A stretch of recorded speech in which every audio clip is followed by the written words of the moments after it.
melhor atendimento e qualidade, oferecendo a você a palavra de poder e liberdade, de alegria e muita paz, com preços especiais. O Shopping da Bíblia e você, opções na escolha.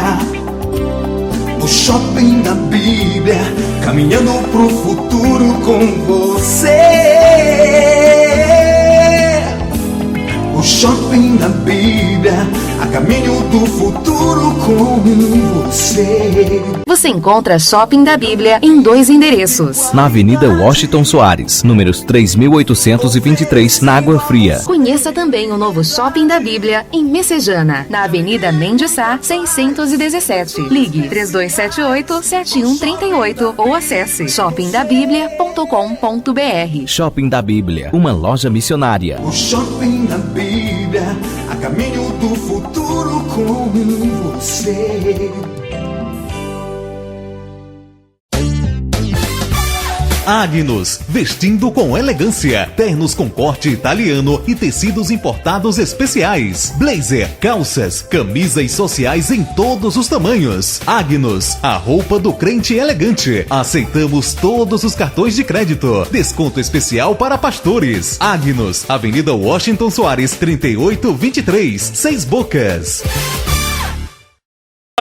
Já refúgio a glória eterna de Jesus, o Rei dos Reis. E você é o nosso convidado especial a participar do nosso culto de adoração a Deus na Igreja Assembleia de Deus Cristo Salva. Confira nossos endereços e vem junto com a gente. Avenida Mendes Sá, 617, Messejana. Rua Beatriz Gurgel, número 1018, Palpina. Avenida Washington Soares, 3823, Água Fria. Rua Desembargador Juca Filho, 109, Jardim das Oliveiras. Rua Pedestre J57, Curió.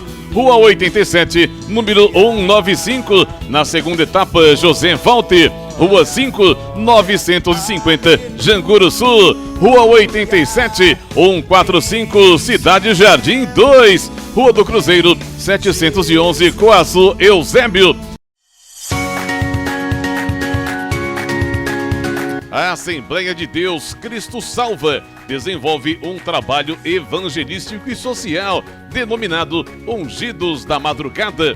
Colabore para que esta programação não saia do ar. Se você quer apoiar esse projeto, contribua através do nosso Pix, projetocristosalva@gmail.com.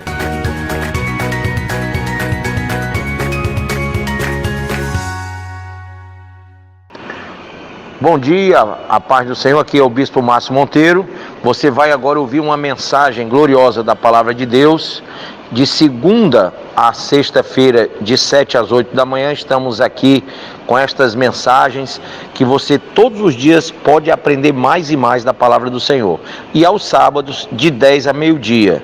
Esteja conosco aqui na Rádio 101.3, diariamente, nesta programação da Assembleia de Deus Cristo Salva. Deus abençoe. Fique agora com essa mensagem. E me farão um santuário para que eu possa habitar no meio deles, segundo tudo o que eu te mostrar, para modelo do tabernáculo e para modelo de todos os seus móveis, assim mesmo fareis. Amém? Põe a mão sobre a Bíblia e diga: Pai, me ensina a tua palavra, através do Espírito Santo, me revela, em nome de Jesus. Diga amém.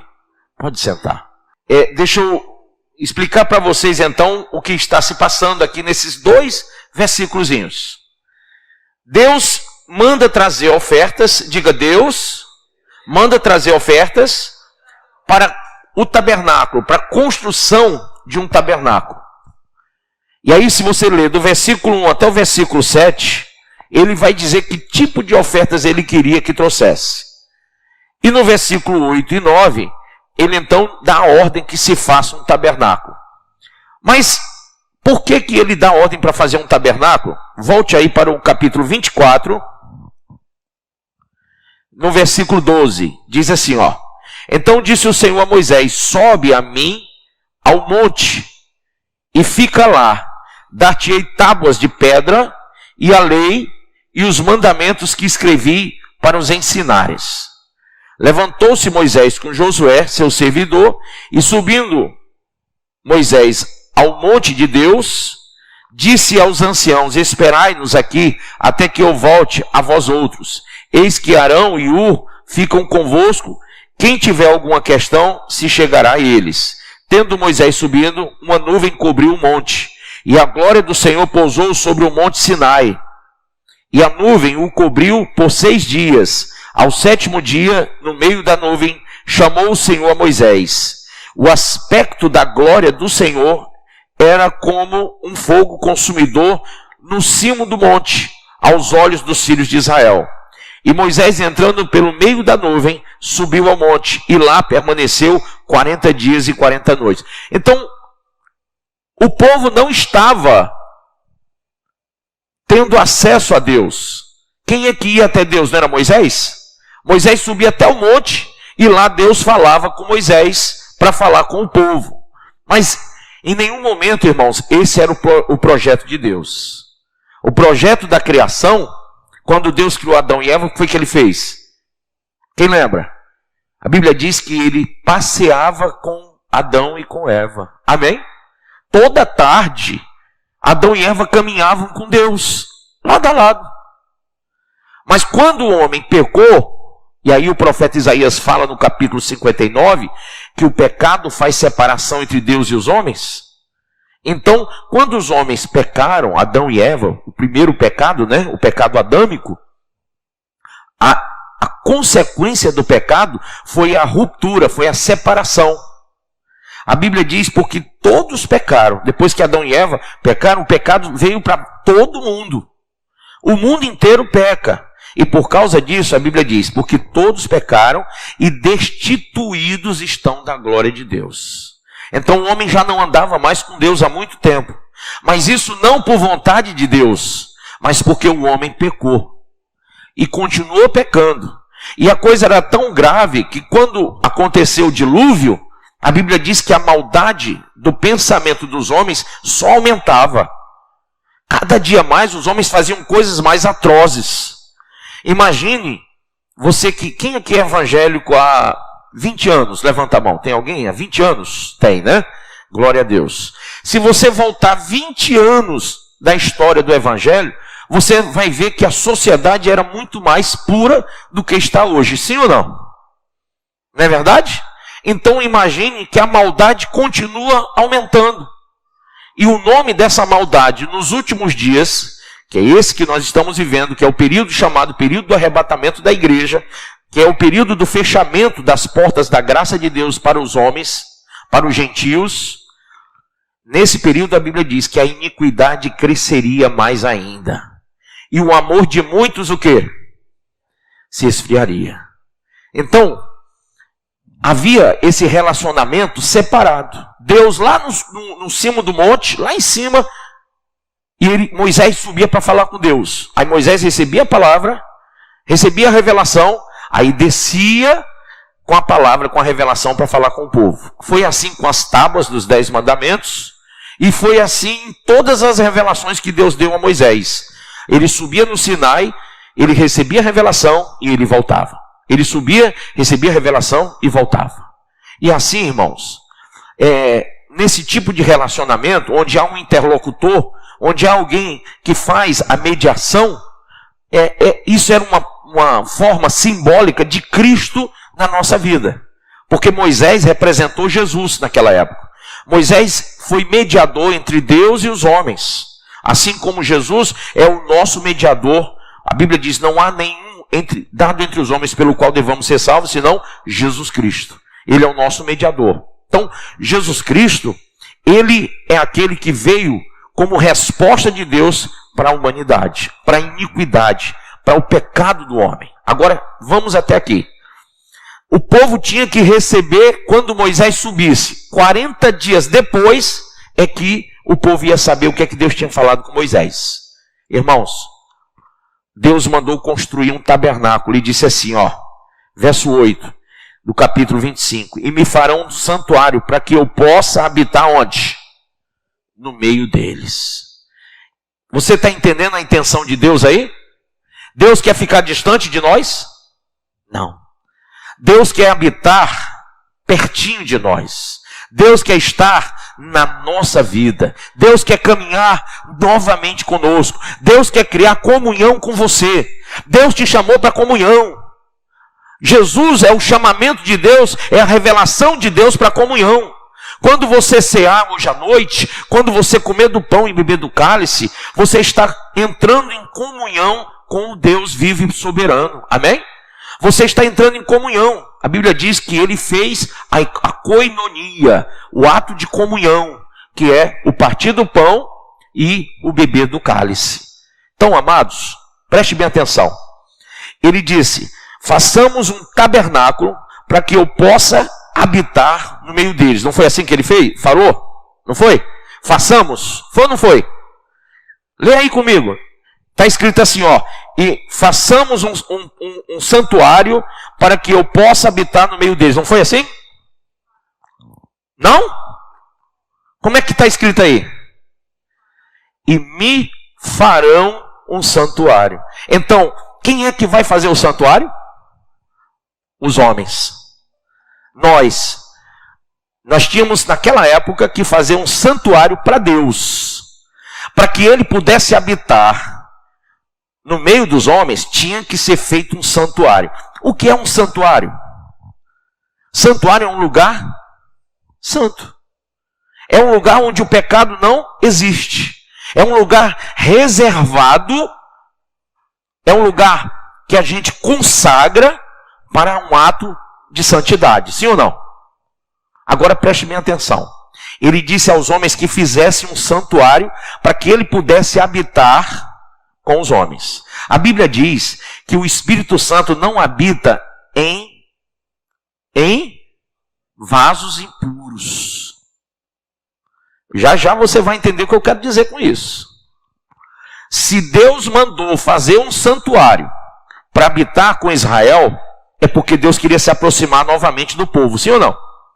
Mas a Bíblia diz que o povo não se aproximou de Deus. Mesmo sendo o tabernáculo construído, o povo continuou separado por causa do pecado.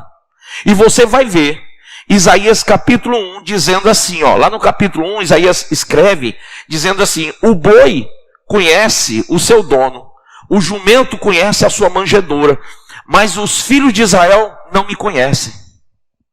Você vai ver Oséias, o profeta, escrevendo no capítulo 4, verso 6, a seguinte coisa. Do 1 até o 6 ele fala isso. Mas no 6 ele declara a consequência dessa separação.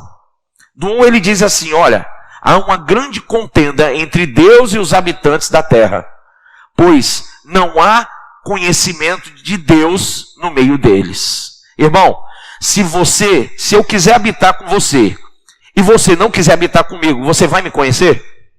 Claro que não. Por mais que eu queira habitar com você, se você não quiser habitar comigo, você não me conhece.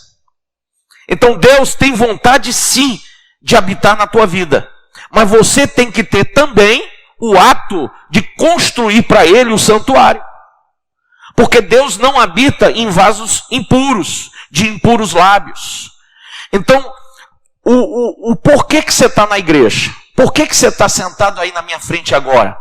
Existe um chamamento de Deus, desde aquela época, para que todos nós construíssemos o santuário para Ele. Amém? Quem entendeu isso? Agora, vê por favor, aí em 1 Coríntios capítulo 2, 1 Coríntios 2, 9. Olha o que Paulo escreveu aos Coríntios, a igreja de Corinto. Mas como está escrito, as coisas que o olho não viu, e o ouvido não ouviu, e não subiram ao coração do homem, são as que Deus preparou para os que o amam. Mas Deus nolas revelou pelo seu Espírito. Porque o Espírito penetra todas as coisas, ainda as profundezas de Deus. Porque qual dos homens sabe as coisas do homem, senão o Espírito do homem que nele está? Assim também, ninguém sabe as coisas de Deus, senão o Espírito de Deus. Mas nós não recebemos o Espírito do mundo, mas o Espírito que provém de Deus, para que pudéssemos, o quê? Conhecer. Grife isso aí. O que nos é dado gratuitamente por Deus. O que é que foi dado gratuitamente? A salvação. A graça de Deus. Agora veja.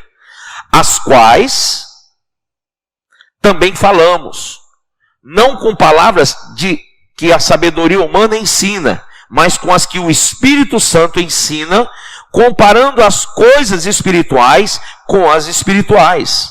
Ora, o homem natural não compreende as coisas do Espírito de Deus, porque lhe parecem loucura, e não pode entendê-las, porque elas são discernidas espiritualmente. Mas o que é espiritual discerne bem tudo, e ele de ninguém é discernido. Porque quem conheceu a mente do Senhor para que possa instruí-lo? Mas nós, diga nós, temos a mente de Cristo. Amém? Então, sendo bem claro, o texto de Paulo a Corinto está dizendo que para que você entenda, conheça Deus, você tem que ter o Espírito Santo. Só que nós acabamos de declarar que o Espírito Santo não habita em vasos impuros. Nós lemos no Êxodo que tem que ser feito um santuário. E nós concordamos que santuário é um lugar de santidade. Até aqui está todo mundo me acompanhando. Ninguém se perdeu. Se alguém se perdeu, eu pego aquele cajado de pastor e puxo de volta. Amém? Então, até aqui todo mundo, levanta a mão e diga, estou entendendo. Então tá bom. Posso ficar tranquilo, né? Então pronto. Irmãos, quando você percebe que Deus quer ter comunhão com você, que Deus se dá o trabalho de pedir ao homem que construa um santuário, e ele, o mesmo Deus, ainda projetou o santuário. Se você ler o 25 todinho, você vai ver ele pedindo, ele dizendo como é que teria que ser a arca, o propiciatório, o candelabro, as cortinas do tabernáculo, a coberta de peles e as tábuas como deveriam ser, o véu como deveria estar, as colunas, o altar do holocausto, o átrio do tabernáculo, o primeiro átrio, o segundo átrio, entendeu? O azeite para o candelabro, como é que deveria ser, e por último ele escolhe quem deveria ministrar lá, Arão e seus filhos. Então Deus projetou tudo, para que o homem pudesse se achegar a Deus. Então, o ato de Deus é se aproximar do homem pelo tabernáculo. Agora, até aqui a gente entendeu, mas tinha que ter um investimento, sim ou não? Naquela época, ninguém sabia fazer obras de ouro, de prata, de bronze, de nada, nem costurar. Eles estavam no meio do deserto. Mas a Bíblia diz que Deus deu sabedoria ao povo dele para fazerem as obras de um artífice, para fazer as obras de peles de animais, para fazer as obras de tecido de linho fino, para fazer as obras de madeira de acácia. Tudo que era obra, Deus deu sabedoria ao seu povo. Amém? Até aí? Então, às vezes a pessoa diz, não, eu não vou construir esse átrio, porque eu ainda sou novo na fé. Porque eu não entendo como fazer, porque eu não sei, porque eu não estou capacitado. Irmãos, quando Deus ordenou que fizesse o átrio, ele também deu sabedoria para o homem construir o átrio. Então, você está aqui recebendo sabedoria para que o átrio de Deus seja construído na sua vida. Amém? Até aí? Muito bem. Abra sua Bíblia ainda comigo. 1 Coríntios 17, diz assim, mas aquele que se une ao Senhor é um espírito com ele. É uma grande verdade que você tem que saber para construir o seu santuário. Quem se une com Deus, como é que a gente se une com Deus? Por meio de Jesus Cristo. Quando você entrega a sua vida a Jesus, você se une com Deus, não se une? Ele não é o caminho, a verdade e a vida? Então, com Jesus, você se une com Deus. Mas quem se une com Deus, torna-se um só espírito com Ele. Se eu tenho o mesmo espírito da minha mulher, tudo que eu penso, ela pensa. Tudo que eu sei, ela sabe. Tudo que eu faço, ela faz. Toda capacitação que eu tenho, ela tem. Os dons que eu tenho, ela tem. Porque é o mesmo espírito. Você imagina, quando nós casamos, a Bíblia diz, agora já não serão mais dois, mas uma só carne. Ontem eu fiz um casamento e citei esse texto. Uma só carne. Então, quando se torna... Qual é o projeto de Deus para a família? É que quando eu me caso, eu e a minha mulher vivamos no mesmo espírito. E qual é o espírito que tem que ter entre eu e ela? O Espírito Santo. Um só espírito. Uma só fé. Um só Senhor. Um só Salvador. Amém? Uma só igreja, para não ficar um lá e outro cá, né? Tudo. Unidade. União. A união faz o quê? A força. Muito bem. Então ele diz assim no 17. Mas aquele que se une ao Senhor é um espírito com ele. Fugir da impureza. Por quê? Se você se uniu através de Jesus Cristo a Deus, como que você pode praticar a impureza e ter um santuário para Deus? Como que você pode ser um espírito com Deus se Deus não é impuro? Se Deus não peca? Se Deus é santo? Então, se eu recebi Jesus Cristo verdadeiramente como meu Senhor e meu Salvador, e eu sou um só espírito com Deus, eu já não vivo mais na prática da impureza. Eu não pratico mais a impureza. Por quê? Porque uma vez que eu me uni ao Senhor e sou um espírito com Ele, eu passo, o meu corpo físico e o meu corpo espiritual passam a ser o templo e a morada dele. Amém ou não amém? Não é um só espírito? Então ele vem habitar em mim. Leia comigo. Fugir da impureza. Qualquer outro pecado que uma pessoa cometer é fora do corpo. Mas aquele que pratica a imoralidade peca contra o próprio corpo. Gente, qual é o pecado que mais é praticado hoje na imoralidade? Não é? Tá demais, não tá? Veja aí. 19. Acaso não sabeis que o vosso corpo é... Olha que coisa aí, ó. Olha que verdade. Grife isso aí. Acaso não sabeis que o vosso corpo é santuário do Espírito Santo? Bispo, eu não sabia que eu tinha todo esse chamado, toda essa responsabilidade com o meu corpo. Você recebeu Jesus, você se tornou um só espírito com Deus, e agora o seu corpo é santuário do Espírito Santo, porque o Espírito de Deus habita em você. Não é um espírito só? Então, é o Espírito Santo que está na sua vida. Glória a Deus. Então veja. Acaso não sabeis que o vosso corpo é santuário do Espírito Santo, que está em vós, o qual tendes da parte de Deus, e que não sois de vós mesmos? Ou seja, o Espírito Santo vem de Deus para você, não é de você mesmo, vem dele para você. Porque fostes comprados por preço. Agora, pois, glorificai a Deus no vosso corpo. Como é que você glorifica a Deus no corpo? Glória a Deus! Aleluia! É assim? Também. Mas a maior glória que a gente dá para Deus é não mais praticar a impureza. É entender que agora nós somos um só corpo. Amém? Agora caminhe comigo lá para 2 Coríntios capítulo 6. Perdão, antes da gente ver 2 Coríntios capítulo 6, vamos ler 1 Coríntios capítulo 5. É porque tinha que ser lido antes mesmo. 1 Coríntios capítulo 5. Só para a gente não perder o pensamento. Eu hoje conversava com um amigo meu, pastor, e pelo WhatsApp, ele é de outro ministério, mas a gente conversando, e esse texto nós citamos na nossa conversa, sobre a santificação, a purificação. E é muito interessante esse texto. Veja aí. 1 Coríntios 5, verso 11 ao 13. Mas agora vos escrevo, disse o apóstolo Paulo, que não vos associeis com alguém que, dizendo-se irmão, for o quê? Impuro.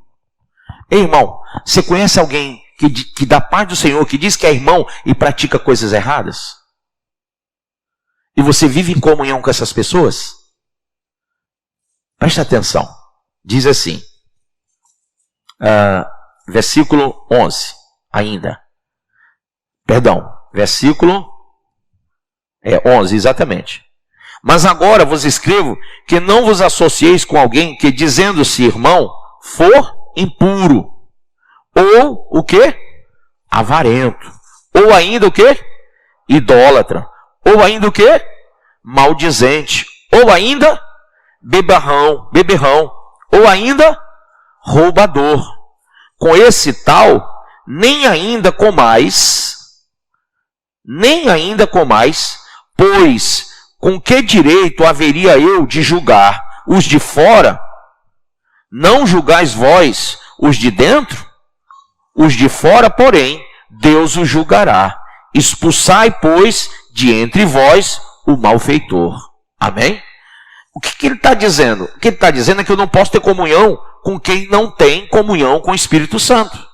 Que eu não posso caminhar junto com aquelas pessoas que praticam a impureza, porque eu sou santuário do Espírito Santo.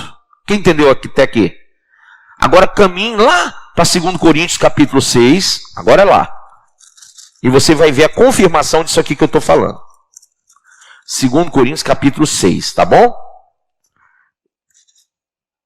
Quem achou? Versículo de número 14. Não vos ponhais em julgo desigual com os incrédulos. Porquanto, que sociedade pode haver entre a justiça e a iniquidade? Ou que comunhão da luz com as trevas? Que harmonia entre Cristo e o maligno? Ou que união do crente com o incrédulo? Que ligação há entre quem é santuário de Deus? Que ligação há entre o santuário de Deus e os ídolos? Amém? Porque nós, diga eu, somos santuário do Deus vivente. Como ele próprio disse, habitarei e andarei entre eles, serei o seu Deus, e eles serão o quê? O meu povo. Essa sempre foi a vontade de Deus, se aproximar do seu povo. Agora, ele dá uma ordem. Por isso, retirai-vos do meio deles, separai-vos, diz o Senhor, não toqueis em coisas impuras, e eu vos receberei. Qual é a condição para Deus te receber? Para você ser salvo? Ah, bispo, se eu aceitar Jesus, eu sou salvo. Engano. Você pode aceitar, mas ele também vai ter que te aceitar.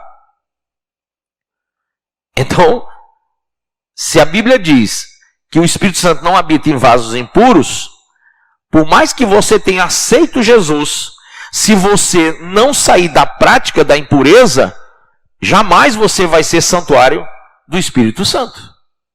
Jamais você vai ser o mesmo Espírito com Deus. Entende isso? E se você rejeita o Espírito Santo por causa do amor ao pecado, por causa da prática das coisas que Deus condenou, por aquilo que o Senhor disse, saia disso, não pratique essas coisas. Se você rejeita ser templo do Espírito Santo, templo e morada, por causa das coisas do mundo, quem queria saber o que é, de fato, blasfêmia contra o Espírito? Levanta a mão. Quem sempre teve essa dúvida, ela está tirada agora. Você está blasfemando contra o Espírito de Deus. Porque você está dizendo para ele: eu não vou ser o teu templo. Eu não vou ser a tua morada. Porque eu prefiro o mundo, o pecado, a iniquidade. Eu não quero me associar à luz, eu me associo à luz e às trevas, ao fiel e ao infiel, a Deus e ao diabo. Eu estou ligado com as coisas na bipolaridade. Eu tanto pego de um lado como pego do outro. Deus nunca vai habitar com esse tipo de gente. Olha que ele mandou: separai-vos, versículo 17.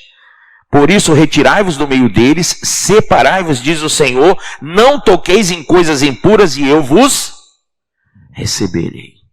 Quem quer ser recebido? Você tem que receber. Ele quer. Você quer?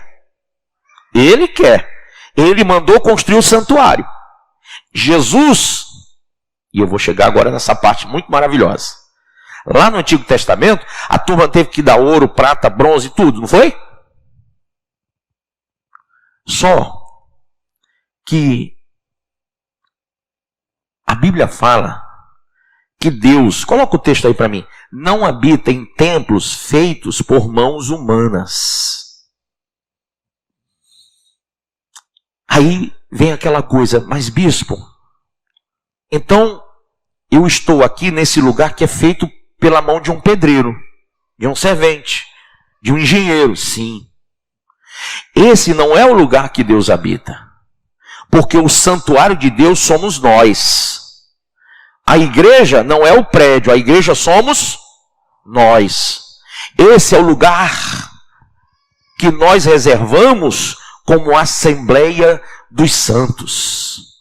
É o ajuntamento da congregação. O nome congregar quer dizer ajuntar. Esse é o lugar que nós temos que ir para ajuntar e aprender de Deus, que é manso e humilde, e aprender do Senhor e conhecer a Deus. Então, a gente chama esse lugar de igreja e de templo. Tem uns irmãos que chamam de templo maior, outro de templo não sei de quê, templo de Salomão, templo Irmão, o templo e morada do Espírito sois vós. Mas você precisa estar na Assembleia dos Santos. Você precisa estar aqui para aprender o que você não sabe. E cultuar em assembleia, cultuar ao Deus vivente. O seu culto não começa quando você entra pela porta. O seu culto começa quando você abre os seus olhos pela manhã. Porque o culto a Deus é 24 horas. Nós cultuamos com a nossa existência, agradando a Deus, renovando a nossa mente, como Paulo disse em Romanos 12, e fazendo com aquilo que é perfeito e agradável aos olhos do Senhor. Tá? Fazendo um culto racional da nossa vida. Então, tudo que está errado na minha vida, eu rasgo, eu tiro da minha vida e faço um culto racional. Eu entendo o que agrada e o que desagrada a Deus. Então, o que desagrada eu não quero mais. Eu me separo das coisas impuras e eu vou praticar aquilo que Deus se agrada. Amém? Então, o culto começa aí. Quando você entra por aquela porta, você se reúne em assembleia solene. Você está em assembleia para fazer o quê? Para aprender, para ser aquela noiva que se adorna, que se prepara. Porque o povo sem conhecimento, está lá em Oséias capítulo 4, abra aí, versículo 6, ó. Livro do profeta Oséias, capítulo 4, versículo 6, diz assim, Oséias 4, verso 6. O meu povo está sendo destruído, porque lhe falta o conhecimento. Amém? O meu povo está sendo destruído, porque lhe falta o conhecimento. Então, um povo que não tem conhecimento de Deus é destruído. A função de você, o motivo pelo qual você se reúne em assembleia solene é conhecer a Deus. conhecer, estudar a palavra de Deus. Mas você não pode descuidar do templo. Quem é o templo? Você. Quando você for falar, você vai saber se o templo está bonito ou está feio. Se o templo está limpo ou está sujo. Porque a boca fala do que o coração está o quê? Se a boca está testemunhando coisas vãs, o ouvido está ouvindo, não está? Olha, quando você vai cear lá em 1 Coríntios 11, diz assim: examine-se o homem a si mesmo. Bispo, eu estou me examinando. Já, deixa chegar a hora da ceia que eu vou me examinar. Não. Se examine 24 horas. Se a sua boca fala do que o coração está cheio, ouça o que você tem falado. Se lá em 1 Coríntios 2 você leu comigo que só conhece o homem o espírito que nele está, então você sabe o seu pensamento, não sabe? Examine-se a si mesmo. Você sabe o que é que você pensa. Você sabe o que você deseja. Você sabe o que você alimenta na sua alma. Sim ou não? É ou não é? Então, quem é que sabe a condição do templo? Se está limpo, se está sujo, se está bonito, se está feio? Você. Deus também sabe, porque Ele é onisciente. Mas você sabe. E por que Deus dá a você sabedoria para você entender isso? Porque você tem que zelar pelo templo e morada do Espírito Santo. Por isso que a gente não pode se unir às trevas. Por isso que você não pode irresponsavelmente pegar um celular e ver tudo que está nele. Mandar ver o que vem, vai. Porque os olhos são as janelas de quê? Da alma. E se você não cuidar, o seu coração, o seu templo vai ser todo dia coberto de sujeira, de iniquidade. Porque o mundo jaz no maligno. Quem entendeu isso? O mundo jaz no maligno. E o mundo, olha, eu posso até dizer que o mundo está aqui dentro. Posso ou não posso? Se você disser qualquer palavra aqui, quando eu abrir o celular, está lá. Ar-condicionado. Ar-condicionado. Sei quantas ar-condicionado em promoção aqui. Porque eu falei ar-condicionado. Irmão, é sério. O mundo está aqui. E o mundo te ouve. O mundo está te ouvindo. Agora, sabe quem é que não está ouvindo? A si mesmo? Você mesmo. Você mesmo não se ouve. Você tem que se examinar, se ouvir, se ver, se enxergar melhor, olhar para a sua condição interior e ver se verdadeiramente você foi ou não aceito como templo e morada do Espírito Santo. Ou se você está apenas frequentando a igreja em mais um momento religioso sem a salvação. Sem salvação. Até aqui vocês me entenderam? Então, é algo que eu tenho que fazer por mim, me examinar. Abra a sua Bíblia aí.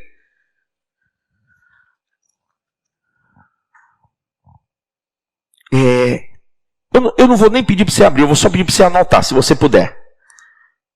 Lá em Daniel, no capítulo 2, no versículo de número 19, até lá na frente, você vai ver Daniel sendo grato, porque Nabucodonosor deu uma ordem. Ele teve um sonho, e ele disse aos seus adivinhadores, né? Os seus encantadores, adivinhadores da corte: eu quero que vocês me contem o meu sonho e me deem a revelação do meu sonho. Imagina, eu chego para o irmão e digo: irmão, o que é que eu sonhei ontem? Não é difícil? E se eu disser: eu quero que tu me diga o que eu sonhei e ainda me diga o que quer dizer o que eu sonhei? Mas tem um detalhe: se tu não me disser, você morre e morre esse povo todinho aqui. Se você é o responsável, você vai ter que dizer. Foi isso que aconteceu com Daniel. Ou ele dizia, ou morria ele, todos os adivinhadores, os seus melhores amigos, Sadraque, Mesaque e Abdinego, e entrava todo mundo no pacote. Ah, irmão, o homem ficou mal de Parkinson, nervoso, e foi orar, porque a responsabilidade era enorme. E ele orou, e Deus revelou o sonho. E Deus revelou o significado do sonho de Nabucodonosor. E aí Daniel diz no verso 19, então foi revelado o mistério a Daniel numa visão de noite. Então Daniel louvou o Deus do céu. Falou Daniel dizendo, seja bendito o nome de Deus, de eternidade a eternidade, porque dele são a sabedoria e a força. E ele muda os tempos e as estações. Ele remove os reis e estabelece os reis. Ele dá sabedoria aos sábios e conhecimento aos entendidos. Ele revela o profundo e o escondido. Conhece o que está em trevas e com ele mora a luz. Ó Deus de meus pais, eu te dou graças e te louvo, porque me deste sabedoria e força, e agora me fizeste saber o que te pedimos, porque nos fizeste saber este assunto do rei. Amém? Ah, irmão, quem é que consegue saber o sonho de alguém e o significado do sonho? Eu vou responder, posso? Só Deus. E quem tem o mesmo Espírito. Quem lembra quando eu falei? Quem se une a Deus tem o mesmo Espírito. Daniel tinha o mesmo Espírito. Então, tudo que Deus sabe, Deus revela para Daniel. Amém? Tudo que Deus não é onisciente, Deus sabia o sonho e a revelação do sonho. Daniel pediu e disse, Senhor, é o mesmo Espírito, me revela. Pá! Chega a revelação. Então, tem como um crente unido ao Espírito Santo ser enganado? Não tem. Porque é o mesmo Espírito. Vamos para outro texto. Gênesis 41, 8. Faraó teve um sonho. Ninguém podia desvendar o sonho de Faraó. Ninguém. Falaram com todo mundo, todos os adivinhos de Faraó, ninguém sabia o sonho. Ninguém sabia o significado do sonho das vacas gordas, das vacas magras, ninguém sabia. Aí, tinha um rapaz que estava preso com José, lá na prisão de Faraó. Tinha um padeiro e um copeiro. O padeiro teve um sonho e o copeiro teve um sonho. E a Bíblia diz que naquela noite, os dois sonharam esses sonhos. E de manhã, atribulados, falaram sobre o sonho a José. E José interpretou o sonho dos dois. José disse que um iria morrer decapitado e o outro iria ser reconduzido ao seu cargo anterior, porque ele havia sido preso injustamente. O copeiro iria voltar para o cargo e o padeiro, porque era um cara mau, ia morrer. O padeiro riu de José, o copeiro ficou calado na dele, mas aconteceu. O padeiro morreu, Faraó mandou matar o padeiro e restituiu o cargo ao copeiro. Estava Faraó atribulado porque ninguém sabia o significado do sonho dele. E o copeiro disse, tem um cara aqui que sabe. Eu creio que Faraó, ele é capaz de te dizer tudo. Porque eu tive um sonho e ele me revelou o sonho e aconteceu. E Faraó disse, quem é? É um hebreu que está no cárcere. O nome dele é José. Trouxeram José. E José falou dos 7 anos de prosperidade que viriam sobre o Egito e também 7 anos de seca, de muita miséria que viria sobre o mundo todo. E a ordem que José deu a Faraó, no sentido de interpretação, foi: Faraó, nesse período de 7 anos de vaca gorda, de prosperidade, guarda toda semente que você puder, faz estoque, porque quando passar os 7 anos, o mundo todo vai estar numa miséria de dar dó. E você vai ganhar muito dinheiro vendendo semente para o mundo inteiro. Irmãos, na lata, 7 anos de vaca gorda se passaram. Quando vieram os 7 anos de vaca magra, o mundo todo passando fome, aonde é que o povo ia comprar as sementes? Lá no Egito. Faraó ficou trilionário. Já era muito rico, ficou mais ainda. Faraó chamou José e o constituiu o governador geral do Egito. Amém?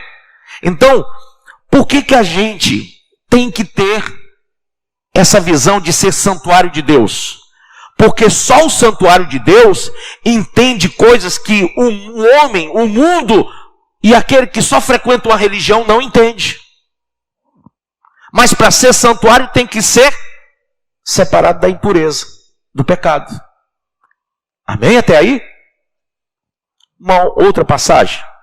Daniel 5, verso 8. Me permita essa passagem.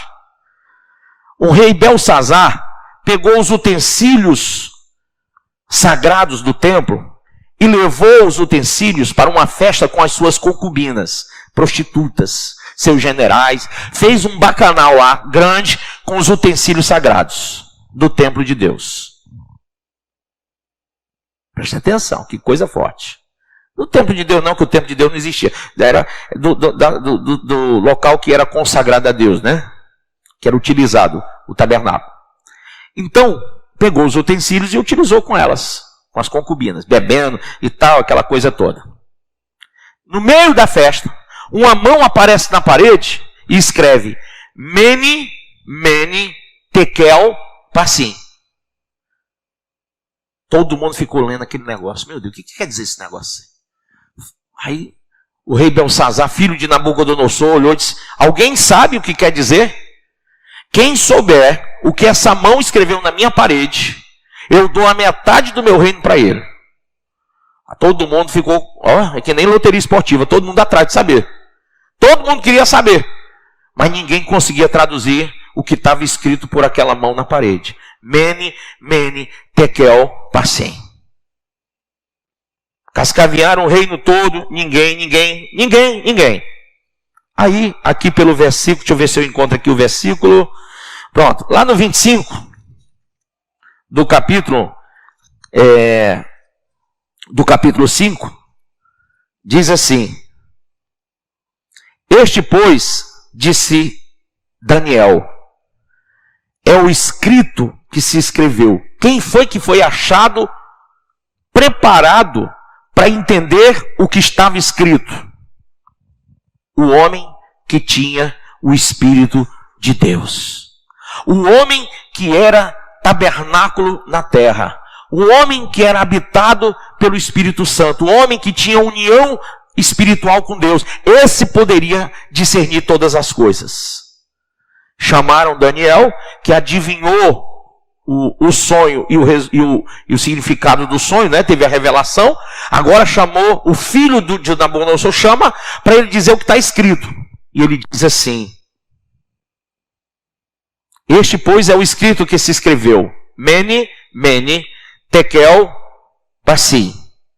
Esta é a interpretação daquilo. Mene, contou Deus o teu reino e o acabou. Tekel, pesado fostes na balança e foste achado em falta. Pérez, dividido foi o teu reino e dado aos medos e aos persas. E esse é o significado daquilo que estava escrito. Daniel foi o único homem que pôde traduzir o que estava escrito. Irmão, somente quem tem o Espírito de Deus entende o que está escrito aqui. Aqui não está escrito em hebraico, não, já está traduzido para o português. Não está escrito em aramaico, nem em grego. Mas quantas vezes você leu e não entendeu o texto sagrado? Porque para você entender, você tem que ter unidade com o Espírito Santo. Amém? E somente quem entende é salvo.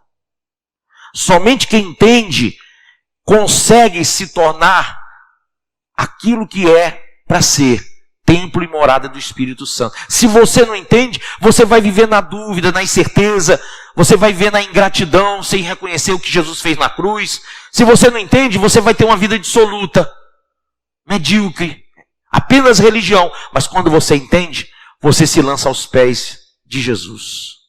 Amém? Até aqui vocês estão entendendo? Então, quando o nosso coração ele se resolve com Deus, nós passamos a entender coisas espirituais. E eu queria muito que você hoje pensasse dentro de você mesmo. Será que você tem tido entendimento, conhecimento para não ser destruído? Será que o teu corpo se tornou santuário do Deus vivente? Será que você é realmente um templo e morada do Espírito Santo? Se é, tudo que Deus sabe, Ele revela para você. A Bíblia, ela é um alimento espiritual da gente. Então, deixa eu pegar aqui uma de nutricionista, tá? Quem está fazendo nutrição é minha mulher, não sou eu. Mas deixa eu falar um pouco como nutricionista. Quando você bebe a água, você está ingerindo. Mas quando você come alguma coisa, você vai digerir. A ingestão da água faz com que a tua sede seja aplacada.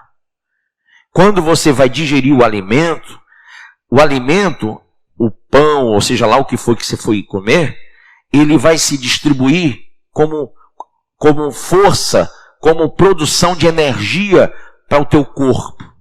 Então, nós, quando não temos o Espírito Santo, a gente bebe da água e a sede não passa. Quando a gente não tem o Espírito Santo, a gente come do pão da vida e a fome continua. Porque se você beber água e não fizer uma boa ingestão, e comer o pão e não tiver uma boa digestão, você não vai sentir os resultados. Então, ingerir e digerir as coisas espirituais é necessário para que o teu corpo espiritual, que é templo e morada do Espírito de Deus, tenha força, tenha vigor, seja bonito perante os olhos de Deus, seja agradável, seja agraciado por Deus, para que Ele te tenha como um filho legítimo, para que Ele te receba no céu, para que Ele venha arrebatar você da terra. Você tem que ter esse conhecimento. Então muita gente ouve e não põe em prática o que ouve, porque o alimento não lhe serve. Quantos cultos, quantas mensagens vão ser necessárias para que você se firme na palavra de Deus? Ah, bispo, eu não sei, talvez eu já seja o 1000º culto que eu vou e não faz resultado na minha vida. Claro, porque você veio assistir um culto e você precisa vir prestar um culto. Há uma grande diferença quando você presta um culto a Deus. Quando você rasga o véu, aquilo que te separa de Deus, e você se lança em lágrimas, em choro, em pranto, de arrependimento perante o Senhor e diz: meu Senhor, meu Salvador, eu quero ser, Senhor amado, como um vaso nas mãos do oleiro. Amém? E Jeremias 18 diz que ele pegou o vaso, o quebrou e fez conforme a sua vontade. Assim é que o oleiro faz. Se você quer ser templo dele, lembre-se, o tabernáculo foi feito do jeito de Deus, do jeito que Deus mandou, com o material que Deus queria que fosse colocado lá. Quando você se torna templo, você tem que seguir a orientação do Espírito de Deus. Amém? Às vezes você diz assim: puxa, eu não queria muito ser crente não, porque se eu for crente, se eu for cristão, eu vou ter que deixar as festas, né? Eu vou ter que deixar de beber, de fumar. Eu vou ter que deixar aquelas roupas muito decotadas, aquelas roupas muito, né, imorais. Eu vou ter que deixar, meu Deus, tanta coisa que eu vou ter que deixar. Não dá. Não dá, porque se Deus quiser, Ele me recebe do jeito que eu sou. Ele me aceita do jeito que eu sou. Se Ele me ama, Ele vai me receber desse jeito aqui. Lê do engano. Me engana que eu gosto. Você acha mesmo que Deus vai te receber do jeito que você quer que Ele te receba? Nem você recebeu o seu marido desse jeito, nem a sua esposa. Você não aceita nenhum filho ter um comportamento outro. Você tem critérios. Você assume autoridade quando as coisas dão errado. Você não aceita que as coisas andem diferente daquilo que você acredita. Você defende causas, sim ou não? Todos nós temos limites, temos pontos que nós não abrimos mão. Se nós temos esse conceito pessoal, imagine Deus. Só que a grande questão, irmãos, é que Deus é soberano.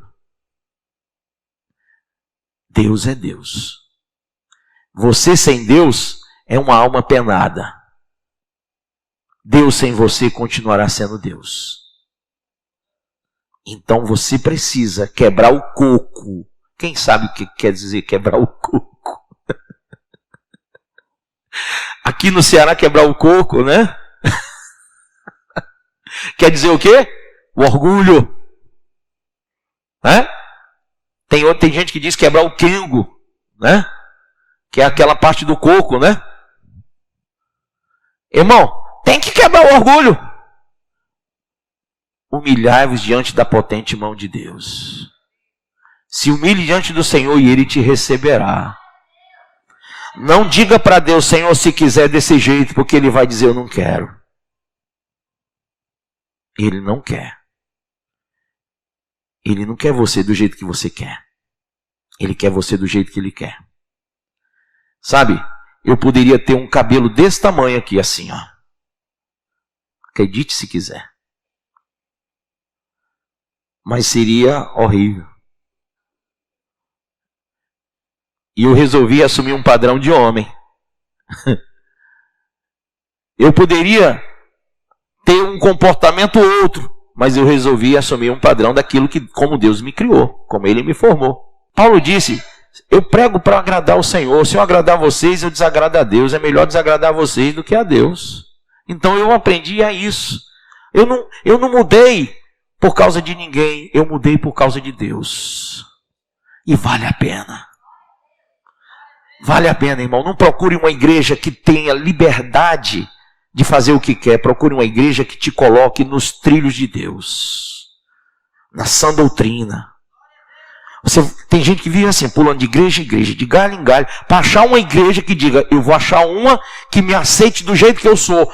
Quando você achar, você entrou no inferno. Pá! É o diabo que está pregando lá. Pode ter certeza, é o cão comendo mariola ainda. Pode se vestir de pastor, mas é o cão que está enganando você. Porque onde Deus habita tem que ser um santuário. Ouça estas e outras mensagens do Bispo Márcio Monteiro no YouTube, canal AD Cristo Salva. Se inscreva e compartilhe.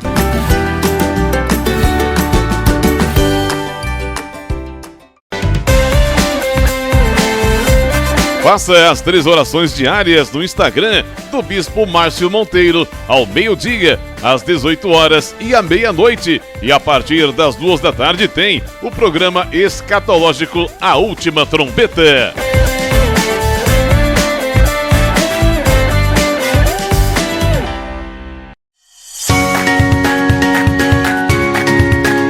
A Assembleia de Deus Cristo Salva desenvolve um trabalho evangelístico e social denominado Ungidos da Madrugada.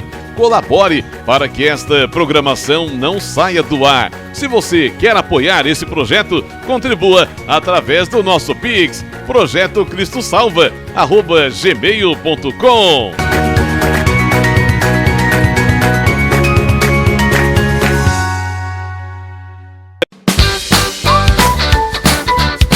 Ei, se liga nessa, Assembleia de Deus Cristo Salva. Toda sexta-feira tem vigília no Centro de Adoração Cristo Salva, a partir das 10h30 da noite, ali na Avenida Doutor Manuel Soares, número 276, Aquirás. Venha ser edificado, Deus tem uma palavra para você. Venha e traga toda a sua família.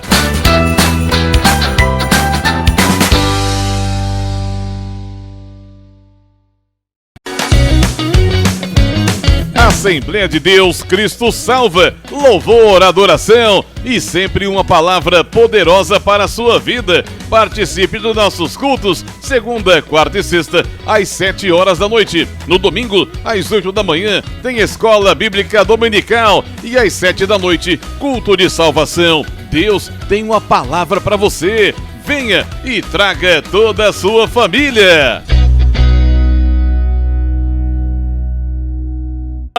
Já refúgio a glória eterna de Jesus, o Rei dos Reis. E você é o nosso convidado especial a participar do nosso culto de adoração a Deus na Igreja Assembleia de Deus, Cristo salva. Confira nossos endereços e vem junto com a gente. Avenida Mendes Sá, 617, Messejana. Rua Beatriz Gurgel, número 1018, Palpina. Avenida Washington Soares, 3823, Água Fria. Rua Desembargador Juca Filho, 109, Jardim das Oliveiras. Rua Pedestre J57, Curió.